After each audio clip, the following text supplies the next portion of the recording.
l'heure de votre journal. Madame, Monsieur, bonjour, bienvenue tout de suite. Voici les titres de cette édition. Le séminaire technique de préparation à l'évaluation par le GAFI sur la lutte contre le blanchiment et le financement du terrorisme a été clôturé. Et au second jour de trêve entre Israël et la résistance palestinienne, l'aide humanitaire commence à arriver massivement. Le Conseil exécutif de l'UNESCO s'est réuni pour sa 218e session après la fin de la 42e session de la conférence générale, durant laquelle le Conseil exécutif avait été renouvelé de la moitié de ses membres, au cours de laquelle les États membres ont procédé à l'élection du président et du bureau du Conseil. L'ambassadeur Ayed Moussaad Yahya, ambassadeur de la République de Djibouti en France, délégué permanent auprès de l'UNESCO, a pris part au vote. Deux candidates étaient en lice, la candidate de Sainte-Lucie et la déléguée permanente du Brésil. Le scrutin s'est prononcé en faveur de Madame Vera Lacqueuille, la représentante de Sainte-Lucie, qui a été élue présidente du Conseil exécutif pour un mandat de 2 ans jusqu'en 2025. Par la suite, on a procédé à la désignation des vice-présidents pour lesquels avait été trouvé un consensus au sein des groupes électoraux, notamment Oman pour le groupe arabe, les États-Unis, le Botswana pour le groupe Afrique, Haïti pour le GRULAC et Lituanie, le groupe 2, à l'exception du groupe 4 Asie-Pacifique, au nom duquel l'Inde et le Pakistan se sont portés candidats. Le Conseil exécutif a départagé l'Inde et le Pakistan par un vote qui a vu la victoire du Pakistan élu vice-président pour le groupe Asie-Pacifique. Le Conseil exécutif, poursuivant ses travaux, a élu unanimement Ayed Moussaad Yahya au nom du groupe Afrique à la présidence du comité spécial du Conseil exécutif, organe chargé de l'examen des points stratégiques touchant aux questions de fonctionnement, de méthode de travail et de contrôle de l'organisation. Par ailleurs, par désignation unanime, la commission du programme et des relations extérieures sera présidée par l'Italie. Le Qatar présidera la comité donc sur les conventions et recommandations et le comité sur les partenaires non gouvernementaux sera dirigé par le Bangladesh. Et nous rappelons que le Conseil exécutif de l'UNESCO est composé de 58 États membres renouvelables de moitié tous les 2 ans lors de la session ordinaire de la conférence. La République de Djibouti y servira jusqu'en 2025, date de l'élection du prochain directeur de l'organisation. Dans l'actualité également, le secrétaire général du ministère de la Santé, Mohamed Ali Mohamed, a présidé un atelier de restitution de l'étude sur les césariennes dans les maternités hospitalières de Djibouti, ainsi que l'extension de la formation aux soins prénatales, intrapartum et césarienne. L'objectif de cet atelier est de garantir la santé, le bien-être de chaque femme ainsi que du nouveau-né. Ont assisté à cet atelier Dr Karima Golbouzouri, conseillère régionale en santé sexuelle et reproductive du bureau EMRO, et du professeur Bezad, consultant international, la directrice générale de l'offre de soins, Mme Zahra Moussebeuh, la directrice de la santé de la mère et de l'enfant, ainsi que les hauts cadres du ministère de la Santé. Pour rappel, le ministère de la Santé a élaboré une stratégie nationale d'accélération de la réduction de la mortalité maternelle et néonatale pour la période 2022-2026. Cette stratégie cible une couverture universelle en matière de santé maternelle et néonatale et prévoit d'offrir des soins continus, intégrés et de qualité, tout en s'efforçant de faire du slogan « Survivre, prospérer et transformer » une réalité pour toutes les femmes et nouveau-nés dans notre pays. À cet effet, le ministère de la Santé a investi amplement dans la formation des professionnels de santé pour adopter des lignes directrices dans leur pratique obstétricale et en ciblant les 8 contacts prénatales. Le nouveau programme est revu des accouchements selon le système de classification des 10 groupes de césariennes. Un grand pas dans ce sens, parce que depuis qu'on a commencé le travail de la stratégie nationale, que vous avez d'ailleurs des copies en face de vous, c'est une première stratégie nationale qui a mis l'exergue ou le point sur l'accélération de la réduction de la mortalité maternelle et nouveau-née. Et c'est une stratégie 22-20-26. Une chose, c'est que nous ciblons pas seulement les décès, de pouvoir les prévenir et les arrêter, mais on travaille aussi sur l'accouchement et le suivi de nos femmes et nouveau-nés dans le continuum de soins avec beaucoup de qualité. Prenons la parole. Le secrétaire général du ministère de la Santé a indiqué dans son intervention que le département de la Santé a lancé en 2022 sa première stratégie nationale d'accélération de la réduction de la mortalité maternelle et néonatale avec 5 axes stratégiques qui sera mis en œuvre durant cette période. On l'écoute.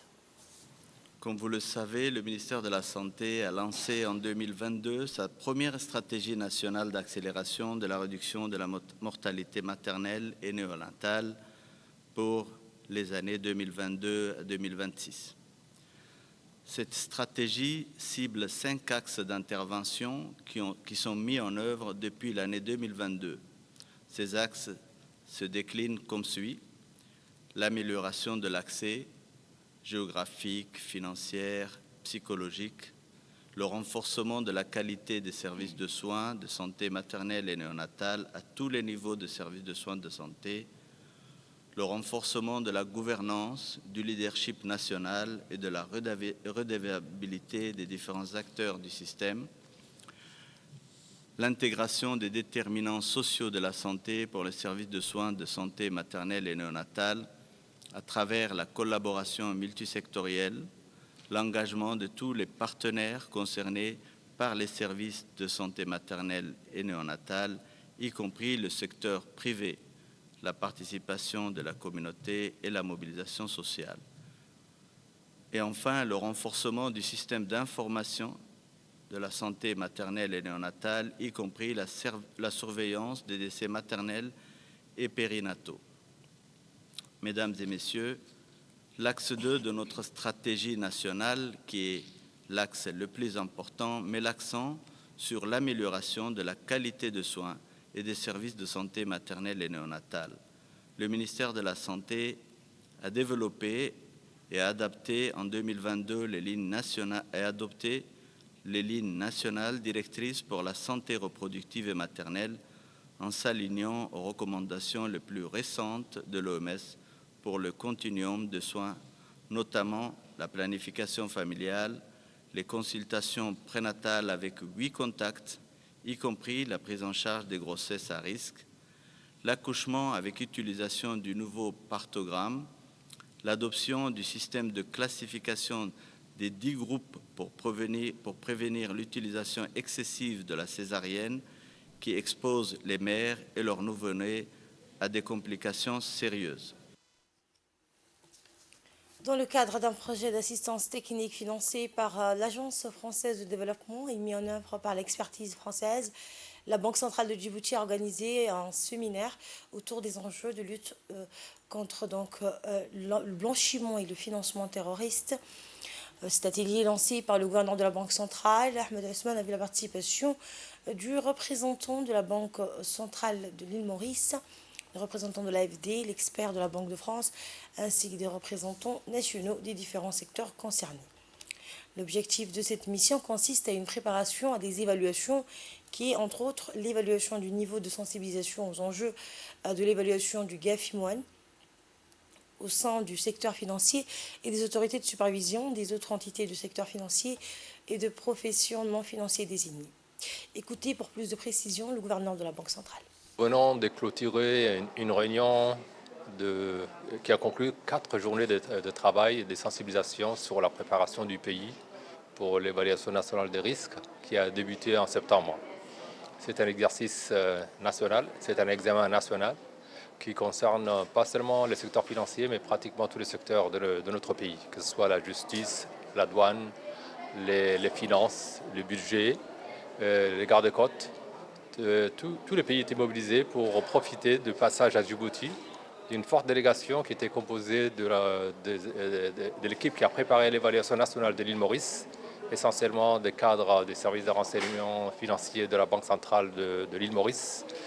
Nous avons également profité d'un inspecteur de la Banque de France qui avait dirigé les travaux de préparation de l'évaluation nationale de la France. Nous avons bénéficié pour cela de l'appui technique et financier de l'AFD qui a bien voulu financer les transports et la prise en charge de tous les frais qui sont inhérents à cette formation. C'est une réunion de sensibilisation.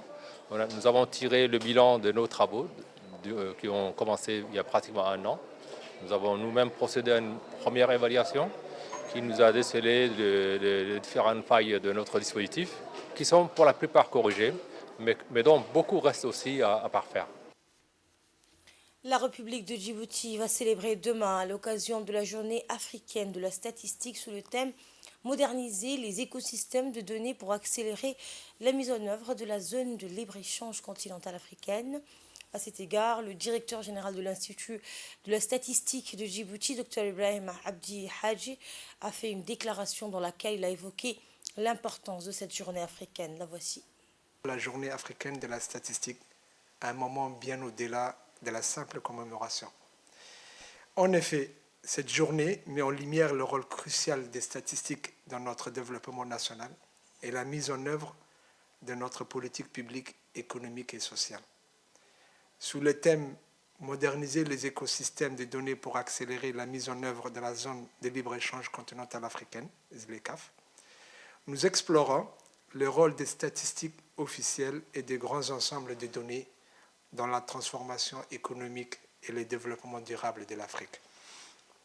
Au cours d'une session approfondie durant cette journée, nous aborderons la modernisation des écosystèmes de données, la réforme des systèmes statistiques nationaux, l'état d'avancement du recensement général de l'habitat, de la population et de l'habitat à sa 3e édition, et les nouvelles productions des statistiques économiques telles que l'indice des chiffres d'affaires et l'IPC.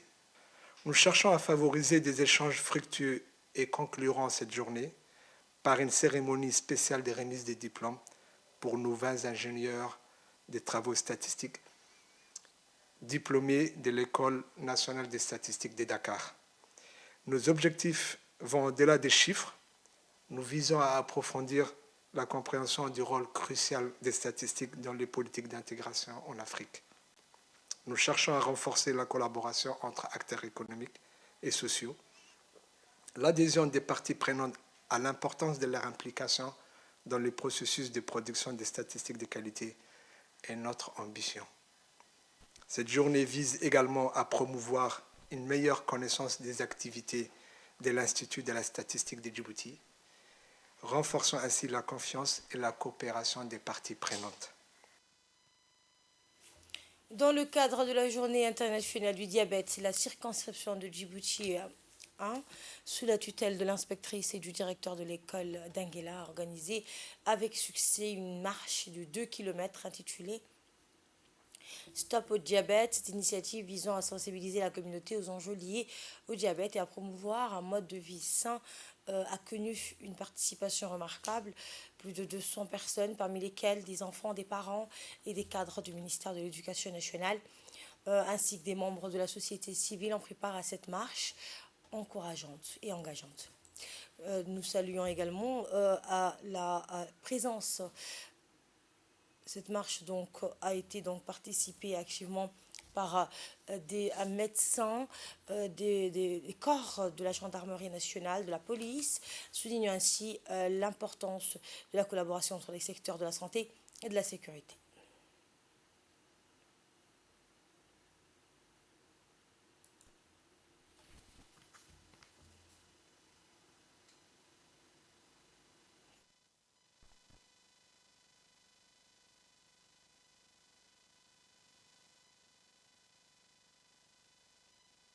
Pour faciliter la prise en charge des enfants et leur suivi, parce que c'est une maladie grave qui a des énormes conséquences sur la vie quotidienne et qui a un impact socio-économique. Donc voilà, donc j'encourage les personnes qui sont chargées à sensibiliser la population et qui font des énormes efforts dans ce sens. Et nous retrouvons l'appel à la prière. Restez avec nous pour le reste de l'actualité. La prière bienvenue si vous nous rejoignez lors de cette marche qui illustre l'engagement de la communauté en faveur de la sensibilisation et de la prévention du diabète. Notre équipe de reportage a recueilli une série de réactions. En voici une. Nous sommes rassemblés ici parce que c'était une journée mémorable. C'était pour sensibiliser les enfants, les parents, les enseignants, en tout cas tout le monde, contre le diabète. Le diabète est une maladie silencieuse qui tue. Et comme vous avez vu dans les témoignages, il y a des enfants de l'école de lancement de base qui sont diabétiques. Cette journée a été prévue pour sensibiliser tout le monde. Et on a eu comme partenaire la gendarmerie, que je remercie, la police nationale, que je remercie encore, le sous-préfet, Moussa Abdi Hassan, les parents, l'APE, les enseignants, l'équipe pédagogique, les inspecteurs et tous les invités. Le conseil régional d'Ali Sébi, à travers son agence de la voirie d'Ali Sébi, a organisé ce week-end une rencontre entre ses équipes et les responsables des comités de quartier pour échanger sur le thème de la gestion des déchets. Créée en 2019, AVAS est la première agence régionale de gestion des déchets de la République de Djibouti. Elle a notamment pour objet d'assurer la collecte des déchets. L'atelier a permis de travailler avec les responsables des comités de tous les quartiers de la ville d'Ali Sébi sur les enjeux de la collecte et du traitement des déchets. Le conseil régional, à travers AVAS, souhaite étendre à l'ensemble des quartiers une collecte efficace et uniforme. Pour cela, l'implication et la collaboration de ces comités de quartier est essentielle. Les échanges ont porté sur l'importance pour les comités de quartier d'être un acteur majeur de la sensibilisation des populations sur la bonne collecte des déchets. Organisation que vous, et on a eu la chance que la région d'Ali Sabieh soit venue nous voir et on vient échanger sur les pratiques pour travailler ensemble sur comment on fait en sorte pour ne plus jeter au sol, comment on fait en sorte pour que tout soit collecté et ensuite, dans un deuxième temps, comment faire ensemble d'améliorer le recyclage et puis tout doucement ensuite développer des filières localement. Environnement toujours, le ministère de l'Environnement et du Développement durable, en collaboration avec l'IGAD, a organisé une journée de nettoyage de plage et de sensibilisation sur la pollution plastique à Obok. Cette activité a été réalisée sous l'égide du préfet de la ville, Aden Moussa Migane, le vice-président du conseil régional de Tadjoura, les associations des femmes et des jeunes et la société civile. Sur la plage, beaucoup de jeunes volontaires se sont mobilisés pour ramasser les déchets et les trier. Cette action vise à prouver que chacun peut mener des actions concrètes, que ce soit individuellement ou collectivement, pour y remédier.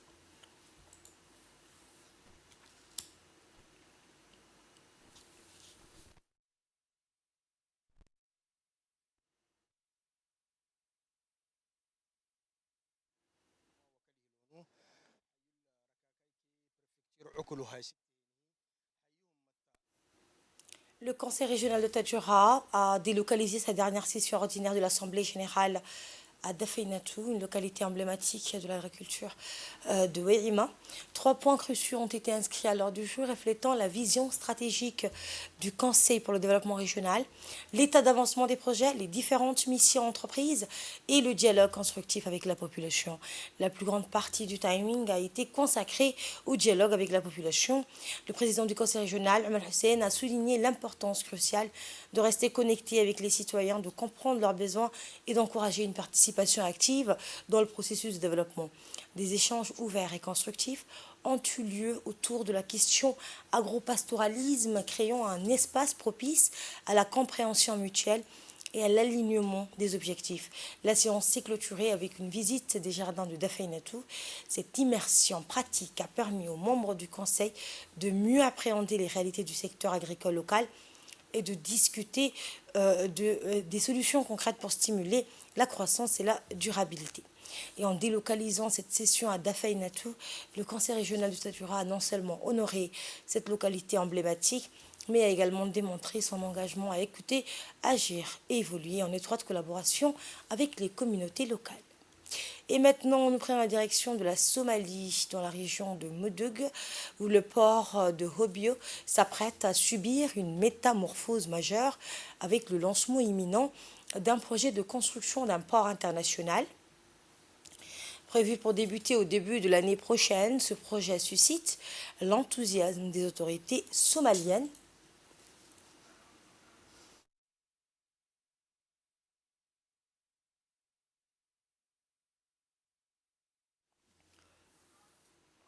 Ce projet donc suscite l'enthousiasme des autorités somaliennes et des investisseurs étrangers, ouvrant la voie à une nouvelle ère de développement économique. Actuellement utilisé principalement pour amarrer de petits véhicules et transporter des marchandises locales, le port actuel de Hobyo est sur le point de céder la place à une installation moderne capable d'accueillir des navires de grande taille. Et second jour de trêve entre Israël et la résistance palestinienne, l'aide humanitaire commence à arriver massivement. Le cessez-le-feu qui a débuté dans la matinée d'hier entre Israël et la résistance palestinienne a permis d'accélérer l'entrée de l'aide humanitaire dans la bande de Gaza.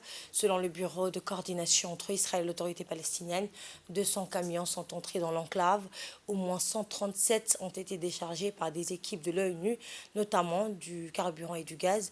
Depuis le Massachusetts, le président des États-Unis a remercié l'émir du Qatar et le président de l'Égypte pour leur aide dans la conclusion de l'accord entre Israël et le Hamas. Et c'est la fin de cette édition du week-end. Merci de l'avoir suivi. Très bon après-midi à tous.